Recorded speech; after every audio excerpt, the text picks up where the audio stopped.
Hey everybody, in this video we're going to have a look at this car here. This is 2017 Honda CRV and this is what's called an SE Plus, and this is a really nice one. It's unique because it has those nice side steps, but the interior on the car is a really unusual beige interior and the leather is a really comfortable material to sit on. And just to give you an idea, we are Fitzpatrick's Garage, a family run business in operation for almost 70 years. And Brian's my name. If there's any information you want on this particular car, please do give me a call, text, WhatsApp, whatever suits, 086 843 1945.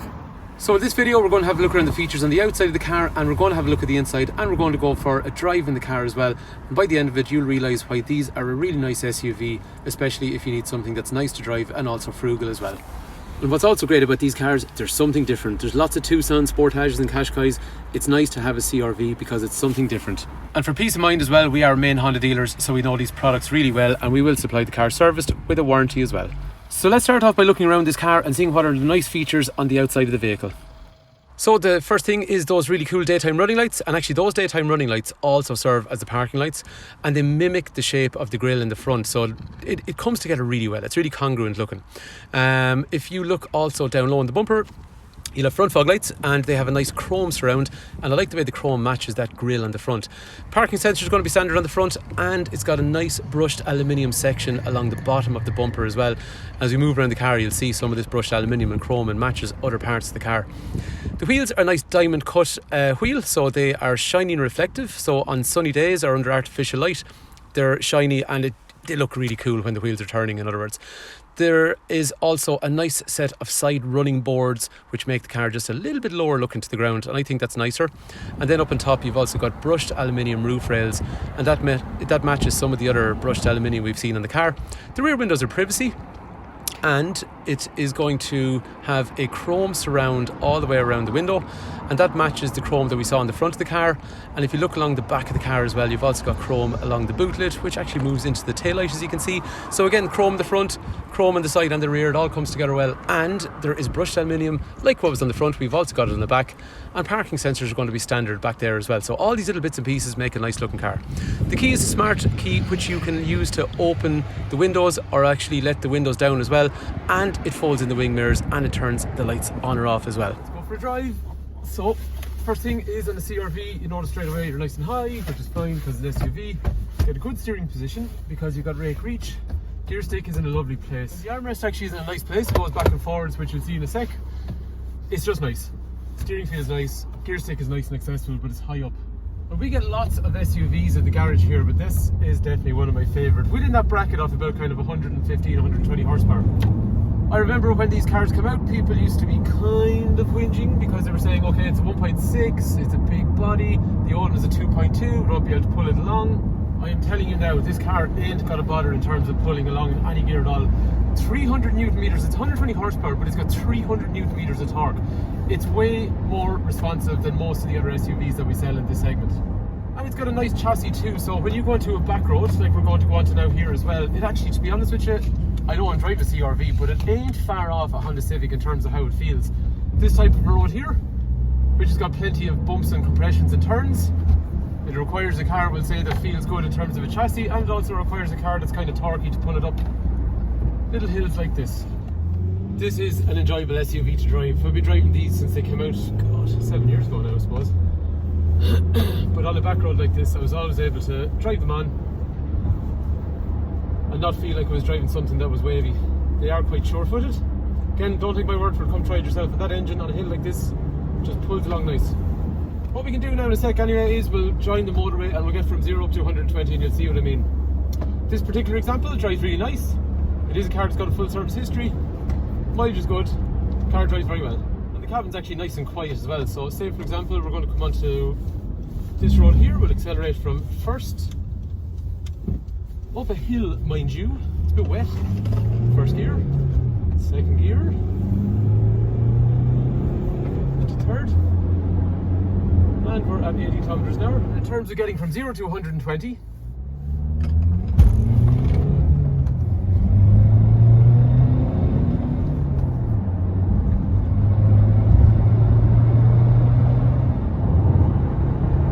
for an SUV that's actually got a good responsive engine, it's got a good chassis that's enjoyable to drive, but it can still do all the family stuff, then these are definitely worth considering. And in terms of reliability, these cars have been super reliable. This engine's been out since 2013, and injectors, turbos, intercoolers, all that kind of stuff, clutches and flywheels, they have been bang on. So anyone that was ever worried about this engine, it is absolutely bulletproof. This car's gone through our workshop and we just need to stamp up the book, and as you can see there's a full Honda service history on the car. Anyway, sitting in the car, the first thing you can see to your right hand side, it's got those electric windows and electric mirror controls in through here. There's also an eco button, and what the eco button's job is to do is to reduce how aggressive the cruise control is and also reduce how aggressive the air conditioner is in favour of fuel efficiency. Parking sensors that we saw are standard front and rear, and they're controlled from the right hand side. I can also turn off the alarm if you want to lock the car but have people still moving around inside. On the steering wheel then, over to the right, you got cruise control functions, which also have a speed limiter in through here as well. And after that then, both the wipers and also the lights are actually automatic. So the lights come on when it gets dark and the wipers come on when it starts raining. On the left hand side then, you've got controls which control the IMID. So up to the left hand side, it's going to give you information by touching the button: clock, average speed, fuel efficiency, radio station, various information like that. And it's kind of handy where it is because it's just off the driver's eye line. Bluetooth controls then are on the steering wheel as well. And in terms of safety, you've got a driver's airbag, you've got a passenger airbag, you've got a curtain one up high. The side of the seats also have side impact protection bars, and all the doors have side impact protection beams. The camera in through the centre then, when you go for reverse, it's got different settings, and it's also going to have those dynamic guidelines. So when you turn left or right, it's actually giving you the trajectory of what direction you're heading. And there's one other cool feature: when you go for reverse, your left mirror actually drops down, and it's really handy when you're reversing around a corner where there's a curb. Electrochromatic rear mirror, so it darkens itself, and the conversation mirror also is a sunglasses holder, so it means one mirror looks behind you, whereas the other mirror looks at what's going on in the rear seats behind you. The Honda Connect unit then, once we go into it, it's giving you controls for things like audio. So within the audio menu, it's going to allow you to change things like the source, where the music is coming from, in other words. And there's cool things like a station list. So rather than having presets, it gives you every single station that's currently available, or all the sources that music can come from. And if you really go into it, you can have things like an internet browser and stuff like that as well. So it's like a mini tablet basically in the car. The heating controls are dual zone, so you've got different temperatures on each side of the car, different for passenger and driver, and things like front and rear windscreen demisters as well, which are quite useful during the winter, or pretty much any time of the year, I guess. And the gear stick is lovely where it is. It's mounted high. When you're sitting in the seat, it's really accessible. USB connectors and 12 volt outlet, and also HDMI are located in the armrest. Moving into the boot of the car then, it's a massive boot. People love CRV boots because compared to other cars in the same segment, the boot is way bigger than a lot of the competition. There's a spare wheel which is standard as well, but you can also fold down the seats, so you end up with a load area as big as a light commercial vehicle by literally just pulling a handle on either side of the rear of the boot. There's also anchorage points in the rear, there's a 12 volt power outlet, and there's a little bit of cargo netting if you want to store stuff in the boot and stop it rolling around. Into the back seats then, the defining feature on this car I think is that interior. It's lovely, beige leather, 3 head restraints, 3 3-point safety belts, ISOFIX, armrest in through the centre as well. In terms of space in the rear of these cars, well, they've always been really good. So you got lots of headroom up here and lots of legroom in through here. And what I like the way the stitching's done down through here on the leather, so this part is dark and that's where your arm's going to be, so there's less chance of it getting dirty, but it still has a nice beige section along here just to keep it nice and bright. Beige interiors are savage. They just make the cabin nice and bright inside, and especially with privacy glass, sometimes it can get dark. Dead handy for keeping the sun out of kids' eyes, but it can get a little bit dark in the back, so that's why I love a beige interior. It just makes the car much nicer inside. And what I see in front of me then is, this is the kind of view I'm going to have. And one other thing as well that's worth mentioning, you'll also have ventilation in the rear as a rear passenger, which you can control yourself. Moving up front then, again, that interior, like we were saying, just nice and bright and really nice place to be overall. In terms of the actual driver's seat as well, there is some controls for height adjustment, which allows the seat to go up and down, and there's also going to be lumbar support to protect your lower back. And the steering wheel is rake reach, so it goes up and down and in and out. So there you have it. If there's any information you want on this car, call, text, WhatsApp 086 843 1945. Brian is my name, Fitzpatrick's Garage, Kildare.